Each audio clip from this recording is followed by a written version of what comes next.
you have my permission to record me. Do I have your permission to record? We're recording.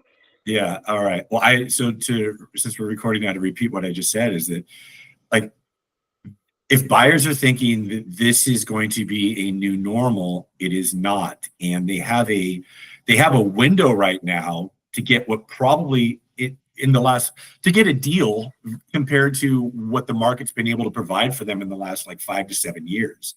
But this window closes as soon as rates start going down. It's over. And prices are going to go back up, and there's going to be a ton of buyers that jump into the market. And I just am seeing my own, like, I have a lot of buyers that I've met, and they're just kind of like waiting.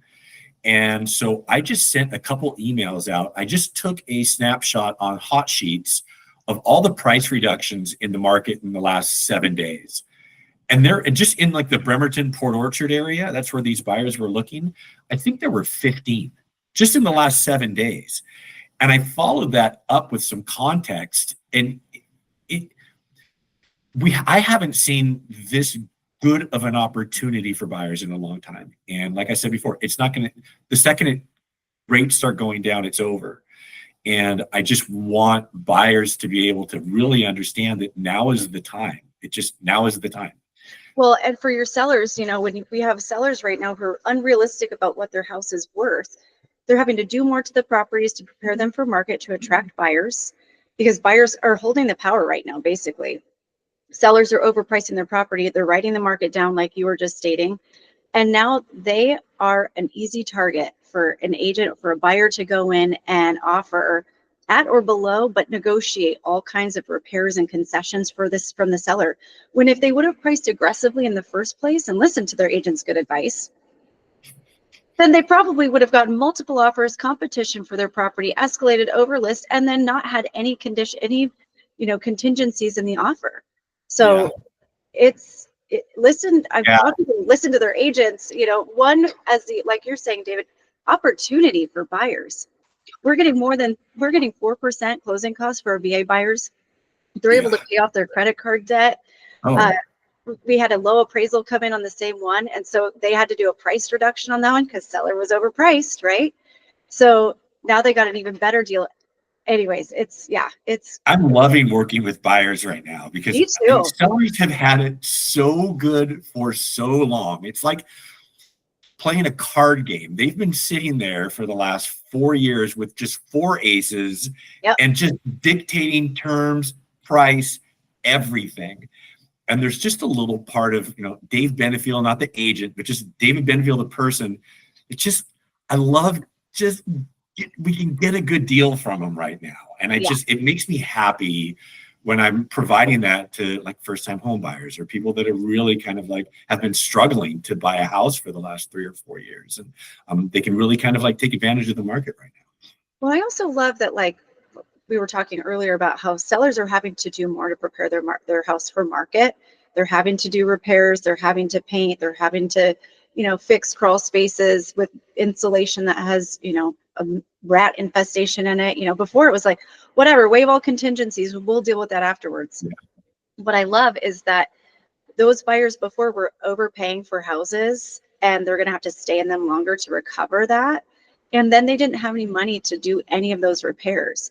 Now it's like neighborhoods are getting beautified because sellers are painting their houses, and that's increasing the property value of their neighbors' houses in the meantime. Right. And, I think that's cool too. I want to go back to what you had said about pricing your home. And it's just an interesting like psychology of what sellers are thinking, because, in order to like price your home low, and then as your agent is telling you, allow the market to bring it up, that might feel risky to a seller. And it might feel like the safe play is, well, if we list high, there's a better chance we're going to get that. And I just wonder, how do you kind of talk to them and get them to understand that while it may feel safe and you can protect your net proceeds by listing higher, that's not what's happening. And boy, the more that I think about it, you really need to bring them really concrete evidence that because your plan works. And I'm sure you're doing this already. I'm just kind of thinking it all through, is that bringing them concrete evidence to show them that this is the safe play to get a higher net. And then another thing is that I never used to do pre-inspections on my listings. And I've started to do them now because yes, buyers are able to dictate, you have to make repairs as a seller right now. And so it's better to find the problem before we go onto the market. That way we can control how it gets fixed, who it gets fixed by, and really essentially we can manage the costs, where if we have a buyer and we're contractually obligated, they're going to have a say in how that work is done. And they want it's a completely different way that they want the problem solved than the sellers want the problem solved. So it's just better to let's fix it now, and it's a non-issue moving forward. It's just going to save everybody time, headache, frustration, and money at the end. I agree 1,000%. We pre-inspect 100% of our properties that we're listing. We do that for two reasons. One is exactly what you're saying. We are addressing anything that would be a potential objection by a buyer. And what that usually does is solicits an offer that's waiving home inspection. So now we've skipped that entire step and we're onto appraisal 8 out of 10 times. Sometimes buyer orders their own home inspection with their inspector, fine. But we know what they're going to find, right? And so we've already addressed those things and notated the inspection report.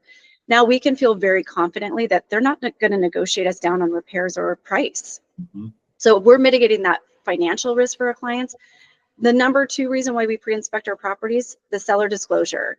Washington state requirement for a seller to disclose any known defects to the property, right? Well, when was the last time I was in, my crawl space?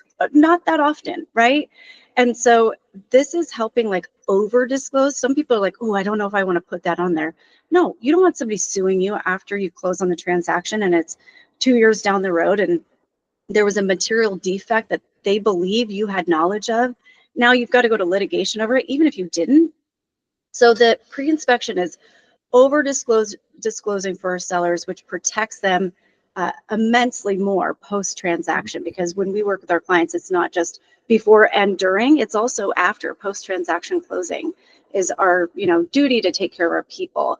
Yes, contractually our duty to our clients is absolved once that transaction closes. However, David, I know you were just talking earlier, have long-term relationships with our clients. You were just talking about following your clients through selling them 2 houses and now selling their house again. So yeah, it's a journey we go on. We have to protect our people. Yeah, absolutely. And no one wants to go through litigation. It's just no one. And it's crazy to me that anybody can sue anybody for anything at any time. Yeah, it's just nothing that I've ever wanted to go through, nor would I ever want my clients to go through. So to your point, yeah, disclose everything, because that's the only way that you can protect yourself. Yeah. Now, going back to your comment about how do you get sellers on board with listening to you about price. Now, I'm not fully successful at this 100% of the time. Yes. However, I do show them, like, I will bring my own data. I'll show them my listing presentation and what happened with that client. And when they were overpriced, how many days on market they were in comparison to the average days on market for that kind of property at that time. And then the price reductions we had to do and any concessions that the seller then had to give those buyers. And so I can tell the story, right? Because everybody's motivation is different. Your clients, it might be, hey, we're $5,000 apart on this deal with this buyer, right? In the grand scheme of things, you're making over $100,000, $5,000. How much is your mortgage payment you're paying every month? Probably like $3,000 a month, right? So now you're at $2,000 that we're talking about. That's a difference between now and closing. Yeah. $2,000, you're going to balk over $2,000. Come on, let's get the deal done. And you and I see it all the time when you're like pushing a net proceed over to a seller and they're making $100,000, $200,000, $300,000, $400,000. The important part is securing the asset. And I with this particular deal, I saw it was a younger person. He sent us a little letter about who he was. So he was a younger person. And I think he just kind of got into the psychology that he wanted to win. Like, I want to be the winner on this, where that's I got a good deal. Never the right move. What was that? that he's looking for a good deal. And he wants to be Yeah, like, it's not just looking for a good deal. Like he wants to be for $5,000, he was willing to walk away from the transaction. Where yeah, if you take a 30,000-foot view, and we know this because we have a lot of experience in it, but like that 5,000 isn't going to matter at all in 5 to 7 years, which is the average time first-time home buyers live in their home, as we're pushing those net proceeds. And I said this again, but I'll say this again. No one ever, when I'm pushing, like, you're going to make $250,000 if you sell your house. No one ever said, that $5,000 that I didn't get when we bought the house. Like that it never comes up. And I just, even though the market's softening, I do want to get my clients a good deal. However, if it is the right house and you do not have to make concessions, but you didn't get the perfect deal, you're securing the asset, you're securing a good price, and in the future, that's all that really matters. It really, really is. And you're going to recover this. Like you are going to recover that $5,000. As the buyer, you're going to easily recover that between now and 6 months from now. Prices appreciate 6% year over year. Last year, average home sale price in Kitsap County rose $29,000. $29,000 in 1 year. And we're expecting that to continue. So you're going to make it back. Just get into the house so you can start appreciating in the value and start having like amortized gain and having a tax write-off. What are we waiting for, people? We don't have a crystal ball either. We don't know what rates are going to do.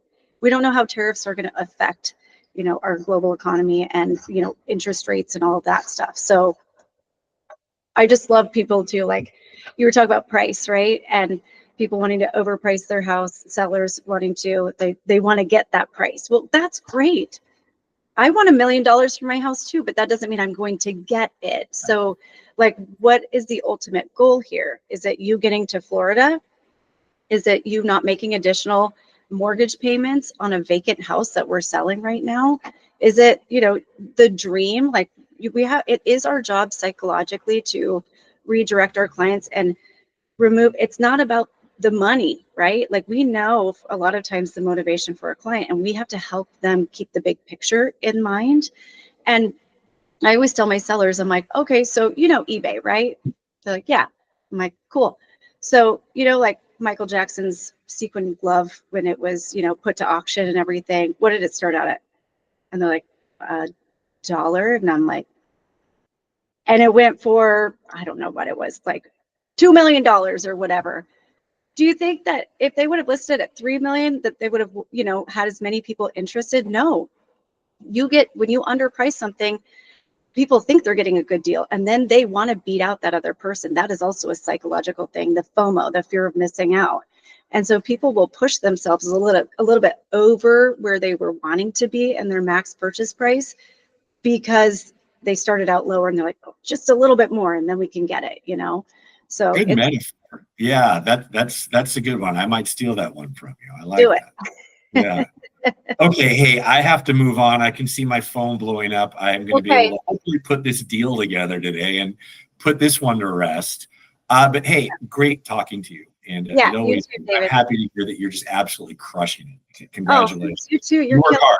I see you work hard, and it's Thank you. just, Well, I have noticed. a great team behind me, and so I am very lucky. I would not be able to do the things that I do without them. So yeah, they're Okay, all sitting right here. So I'm trying to stay focused at work, but me and my buddies have been taking a backpacking trip for the last, it's been like 4 years. And we're doing 85 miles on the Pacific Crest Trail starting on Saturday. And we're going to be gone for 8 days. And I'm obsessively thinking about it. I haven't been able to really kind of knuckle down all week. Oh my God, just making sure every detail is taken care of. I can't wait. Well, that's like me with my Sprinter van. I just want to be in my Sprinter van all the time. I saw that, man. I saw that. So when I was in my 20s, I was 24, and I bought a 1971 Volkswagen Campermobile bus. And my girlfriend at the time, we were working at TGI Fridays, and this is like back in the 90s. And TGI Fridays, they're like Denny's. They're like the exact same. They're all over the country. And we qualified for this benefit where we could work at any TGI Fridays in America. And so we loaded all of our backpacking stuff up into my bus, saved up like $1,000 each. And we just lived in my bus for like 3 months. And so we Oh would my be like gosh, at the so Grand cool. Canyon for a week or two. We'd start running out of money. We'd go to Phoenix and we'd work a couple shifts, make a couple $100, and then we'd like go to New Mexico and we'd like cruise around there, and like then we'd run out of money, go to Albuquerque. That is so It started cool. this whole love of just like exploring and traveling, and like the van life. Now it's become a thing, but man, I freaking love that lifestyle. I've taken a couple major road trips in my life where I'm just living on the road for months at a time, and they're the highlights of my life. I have the Oh, best totally. memories. And the connection, like especially busy realtors like us, you're like sitting here watching your phone blow up, right? And we are so busy, we're so tied to technology and to our phones. Like that's what I love about the van is it's like just go. And people like, oh, you got to get Starlink for web, for internet. And I'm like, no, that defeats the whole purpose. The whole purpose for me is to like totally disconnect and be present with my kids. And I mean, Bo, he's 5. He doesn't care if we're camping in my boyfriend's backyard. We'll just go for the night. Who cares? But van life, I love it. So anyways, have fun on your trip. I will. And I'll see you around. Okay, sounds good. I might see you in a couple of weeks. Okay, sounds good. Take care. Yep. Bye. Talk to you again. Okay.